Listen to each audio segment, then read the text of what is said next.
Welcome to the Slop Farm. Enjoy the video. You start by ensuring power and video are ready. This matters for stable output.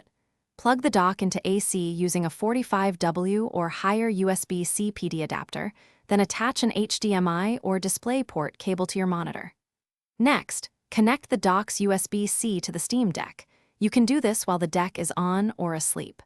Once connected, give the deck a moment to negotiate power and display. Make sure the TV or monitor input matches the cable you used so the signal appears. Once the signal is live, you'll configure display and input for comfort and compatibility. Open settings, then display to pick resolution and refresh rate. Lower rates can reduce hiccups on older monitors. Plug keyboards and mice into the docks, USB ports, or pair them over Bluetooth from the deck. This keeps controllers and chat steady. Then check Steam input or controller pass-through so your Steam Deck controls map correctly in desktop or game mode. If using external audio, select the dock as output in audio settings.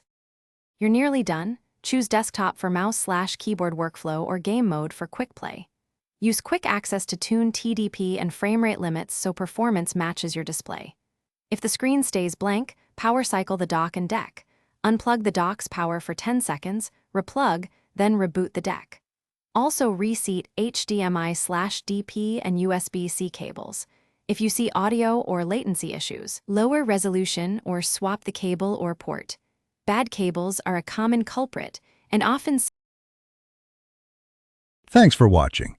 Consider subscribing if we helped you today.